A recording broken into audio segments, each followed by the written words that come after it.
আ জামাত সম্পর্কে পুরো বিশ্ববিদ্যালয় জীবনে আমি যেই ধরনের জ্ঞান অর্জন করেছি সবকিছুই ছিল বিভিন্ন ধরনের জামাতের নেগেটিভ কর্মকাণ্ড এবং জামাতের ইতিহাস, ঐতিহ্য সম্পর্কে অনেক ধরনের নেতিবাচক আলাপ। কিন্তু সরাসরি জামাতের কার্যক্রম মিডিয়াতে কিংবা বাস্তবে দেখার সুযোগ হয়নি। ২৪-এর গণঅভ্যুত্থানের পরে জামাতের নানা ধরনের কার্যক্রম সবার সামনে আসছে এবং সেই প্রেক্ষিতে অনেকের মনে প্রশ্ন তৈরি হয়েছে যে আসলে জামাতের রাজনৈতিক ভবিষ্যৎ কী, কিংবা শিবিরের রাজনৈতিক ভবিষ্যৎ কী।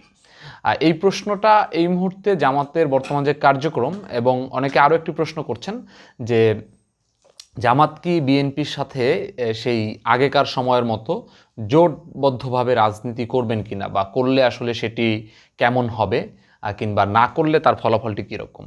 এই প্রেক্ষিতে বর্তমান সমসাময়িক মিডিয়া এবং কার্যক্রম কিছু বিশ্লেষণ করে আমার কাছে যেটা মনে হয় যে জামাত সম্পর্কে যত ধরনের নেতিবাচক ক্লেম ছিল সেই ক্লেমগুলোকে জামাত যেটা করার চেষ্টা করছে, আমি বলবো যে জামাত গণঅভ্যুত্থানের পরে সবচেয়ে স্মার্টলি কার্যক্রম পরিচালনা করছে।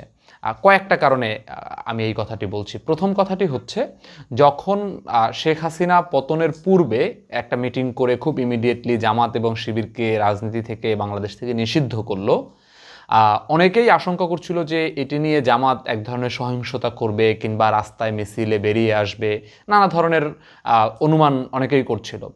কিন্তু এবং সেটি হয়তো গণঅভ্যুত্থানের যে ধারাটা ছিল কিংবা তখনকার আন্দোলনের যে গতিবিধি ছিল সেটিকে ভিন্ন খাতে প্রবাহিত করা সম্ভব হবে বলে অনেকে আশঙ্কা করছিল। কিন্তু তখন আমরা দেখেছি জামাত খুব স্মার্টলি সেই বিষয়টিকে একেবারেই এড়িয়ে গেছে। তারা নিষিদ্ধ হওয়ার পরেও তারা এই বিষয়টি নিয়ে কোনো ধরনের কোনো এই যে ছাত্রদের যে গণ আন্দোলন ছিল সেই আন্দোলনে কোনো ধরনের বাধাগ্রস্ত করেনি কিংবা একটি ডিফারেন্ট ডাইমেনশনে নেওয়ার সুযোগ দেয়নি। আমার কাছে মনে হচ্ছে ২০২৪-এ জামাতের সবচেয়ে স্মার্ট মুভ ছিল এটি, যে তারা তাদেরকে নিষিদ্ধ করার পরেও সেই ইস্যুটাকে ইউজ করতে দেয়নি সরকারকে। দ্বিতীয়ত, যখন রাজনৈতিক প্রেক্ষাপট পরিবর্তন হলো ২৪-এ, যখন শেখ হাসিনা পালিয়ে গেল, এই পালিয়ে যাওয়ার পরবর্তীতে আরেকটা শঙ্কা ছিল যে জামাত হয়তো পালিয়ে যাওয়ার পরে, যেহেতু জামাতের নেতাকর্মীরা বের হচ্ছে কিংবা তাদের উপরে নির্যাতন জুলুম করার আওয়ামী যন্ত্র আর রাষ্ট্রে নেই, তারা হয়তো তাদের যেই নিবন্ধন সেটি ফিরে পাওয়ার জন্য কিংবা নিষিদ্ধের দাবিটি বাতিল করার জন্য তারা কাজ করবেন। কিন্তু আমরা দেখেছি জামাত খুব স্মার্টলি সেই কাজটিও করছেন না। জামাত হচ্ছে তারা গণমানুষের কাছে যাচ্ছে, তারা সর্বপ্রথম শহীদের বাসাগুলোতে যাওয়ার চেষ্টা করছে, সেখানে তাদেরকে অনুদান দিচ্ছে, তারা মানুষের সাথে কাজ করার চেষ্টা করছে এবং তারা একটা কথাই বলছে যে আসলে কে আমাদেরকে নিষিদ্ধ করলো সেটা আমাদের কাছে ম্যাটার করে না, মানুষ আমাদেরকে কিভাবে নিচ্ছে, আমরা মানুষের জন্য কি করতে পারছি সেটা আমাদের কাছে ম্যাটার করে। আমার কাছে মনে হচ্ছে এখানেও জামাত অ্যাপারেন্টলি যে ক্ষমতা, লোভ কিংবা আসলে এই রাজনৈতিক চক্রাকারের বাইরে গিয়ে সাধারণ মানুষের মন জয় করার চেষ্টা করছে। এবং খুবই ইন্টারেস্টিং বিষয় হচ্ছে, গতকালকে আমি সম্ভবত দেখলাম যে আমাদের জনপ্রিয় অভিনেত্রী বাঁধন জামাতের আমিরের পোস্ট শেয়ার দিচ্ছে। এটি আমার দেখা যেই গত ১০ থেকে ১২ বছরের যে রাজনৈতিক অভিজ্ঞতা, সেই অভিজ্ঞতায় এটি একটি বিরল যে এরকম একটি মুক্ত চিন্তাধারা কিংবা যাকে আমরা কালচারালি জামাতকে যেভাবে আলাদা করে রাখা হতো, সেই জায়গা থেকে এরকম অভিনেত্রীরা যখন জামাতের প্রশংসা করে, এবং অনেক হিন্দুরাও দেখেছি যে জামাতের এই বিষয়গুলোকে প্রশংসা করেছে। সো আমার কাছে মনে হচ্ছে জামাত এই গণঅভ্যুত্থান পরবর্তী সময়ে যেই শঙ্কাগুলো ছিল, যেই জায়গাগুলো জামাতকে নিয়ে মানুষ যে নেগেটিভ আইডিয়াগুলো ছিল, জামাত হয়তো প্রাইমারিলি চেষ্টা করছে তার একটি বিপরীত আইডিয়া জামাত সম্পর্কে এই সমাজে দেয়ার। আমার কাছে মনে হয়েছে বাংলাদেশ এখন একটি ইনক্লুসিভ ফোর্স আমাদের প্রয়োজন। সেই ইনক্লুসিভ ফোর্সের ক্ষেত্রে জামাতের নামে যে সমস্ত অভিযোগগুলো রয়েছে সেগুলো সত্য মিথ্যা সেটি জামাতের প্রমাণ করা না করার বিষয়, কিন্তু বর্তমান সময়ে যদি জামাত এই ইনক্লুসিভ রাজনীতিতে বাংলাদেশ গড়ার ক্ষেত্রে কাজ করে, সেটি জামাতের রাজনৈতিক ক্যারিয়ারের জন্য সেটি ভালো এবং বাংলাদেশের মানুষের জন্য ভালো। কারণ আমরা জানি জামাতের একটা বড় ভোট ব্যাংক আছে, বড় সমর্থক আছে। তারা যদি সবাই মিলে একটি অসাম্প্রদায়িক বাংলাদেশ এবং বাংলাদেশ গড়ার ক্ষেত্রে কাজ করে, তাহলে সেটি নিঃসন্দেহে বাংলাদেশের মানুষের জন্য ভালো হবে। এখন দ্বিতীয় যে প্রশ্নটি, সেটি হচ্ছে জামাত কি বিএনপির সাথে নির্বাচন করবে কিনা জোটবদ্ধভাবে। এটা একান্তই জামাতের রাজনৈতিক সিদ্ধান্ত। জামাত এখন পর্যন্ত আইনিভাবে নিষিদ্ধ দল, তারা আদৌ নির্বাচন করতে পারবে কিনা, তারা আদৌ নিবন্ধন ফিরে পাবে কিনা, সেটিও আইনি প্রক্রিয়ার বিষয়। আমি যদি ব্যক্তিগতভাবে মতামত প্রদান করতে চাই, তাহলে আমার কাছে মনে হয় যে জামাতের বিএনপির সাথে মিলে নির্বাচন করা উচিত না। এটি আমাদের দেশের জন্য আসলে ক্ষতিকর হবে। কারণ আমরা জানি এই মুহূর্তে বিএনপি একটা বিশাল সম্ভাবনা রয়েছে যে নির্বাচন হলে বিএনপি বিজয় লাভ করবে, কিন্তু সেখানে জামাতের একটা নির্দিষ্ট পরিমাণ ভোট ব্যাংক রয়েছে।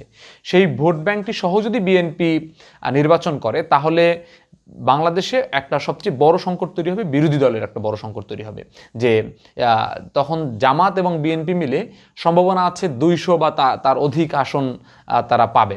তখন যেটা হবে, ইচ্ছামতো ওই জোট সরকার সংবিধান পরিবর্তন করতে পারবে, কিংবা ইচ্ছামতো তারা যে কোনো ধরনের সিদ্ধান্ত নিতে পারবে, এবং বাংলাদেশে ওই সরকারকে বিভিন্ন সময়ে তাদের সমালোচনা করা, কিংবা তারা যদি কখনো ভুল পথে যায় তাদেরকে শুধরে দেওয়ার মতো যে একটা শক্তি দরকার, সেটি আমার কাছে মনে হচ্ছে থাকবে না।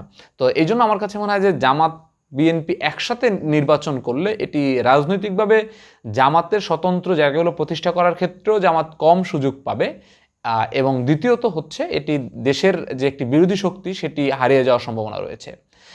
সেকেন্ডলি আমার আরেকটা জিনিস মনে হয়, সেটি হচ্ছে কিছুদিন আগে আমরা দেখেছি জামাত হেফাজত সহ কয়েকটি রাজনৈতিক ইসলামী যে নেতা যারা রয়েছে তাদের সাথে মিটিং করেছে, এবং সেখানে তারা মোটামুটি সম্মতভাবে বলেছে যে তারা জামাতের নেতৃত্বে বাংলাদেশে একটি ইসলামিক রাজনৈতিক শাসন ব্যবস্থা প্রতিষ্ঠা করতে চায়। তো আমার কাছে মনে হচ্ছে এটি হয়তো বাংলাদেশের জন্য, আমার ব্যক্তিগত যে অনুমান সেটিতে বাংলাদেশে ইসলামিক রাষ্ট্র কায়েম করা এই মুহূর্তে কোনো সম্ভাবনা আমি দেখছি না। তবে যদি জামাতের যারা বড় সমালোচক ছিল সেটি কিন্তু ভিন্ন ধর্ম গোষ্ঠী না, কিংবা জামাতের কালচারাল যেই জায়গাগুলো সেটি জামাতের জন্য বড় সমালোচনা ছিল না, বড় সমালোচনা ছিল অন্যান্য ধর্মীয় গ্রুপ যেগুলো, বিশেষ করে কওমিপন্থী যারা, পীরপন্থী যারা, এরা জামাতের একটা বড় সমালোচনা করত। তো তারা যদি জামাতের সাথে ঐক্যবদ্ধভাবে রাজনীতিতে আসে এবং তাদের কিছু ইডিওলজিক্যাল জায়গাকে স্যাক্রিফাইস করে যদি তারা একটা জায়গায় রাজনীতি করতে সম্মত হয়, অন্তত ব্যালটের রাজনীতি তারা যদি সম্মত হয়, তাহলে আমার কাছে মনে হচ্ছে যে জামাত সহ এই ইসলামিক দলগুলো বাংলাদেশের প্রধান বিরোধী দল হওয়ার সম্ভাবনা পরবর্তী সময় রাখে, এবং সেই জায়গা থেকে পরবর্তীতে যেই সরকার আসবে তাদেরকে হয়তো বিভিন্ন সময় চাপে রাখার যে জায়গাটি সেটি জামাতের পক্ষে সম্ভব হতে পারে। এবং সর্বশেষ যেটি বলবো সেটি হচ্ছে জামাত সম্পর্কে আমাদের তরুণ যে প্রজন্ম, যারা অন্তত 2000 পরবর্তী সালে জন্মগ্রহণ করেছে, কিংবা 1990-এর পরবর্তী সালে যাদের জন্ম, যারা রাজনীতি দেখা শুরু করেছে 2005-এর পরবর্তী সময়ে, তাদের কাছে কিন্তু জামাতের অনেকগুলো নেগেটিভ ফিচার এক্সিস্ট করে।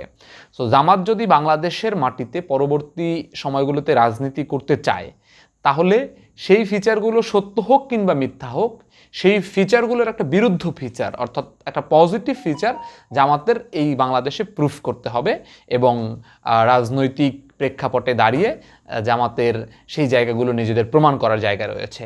এবং জামাত আমার কাছে মনে হয় এই মুহূর্তে ক্ষমতাপন্থীদের সাথে গিয়ে যদি রাজনীতি করে, সেটি বাংলাদেশের জন্য খুব বেশি লাভজনক হবে না, কারণ তাহলে ক্ষমতার কেন্দ্রবিন্দুটা আবার অনেক বেশি একত্রিত হয়ে যাবে। ধন্যবাদ।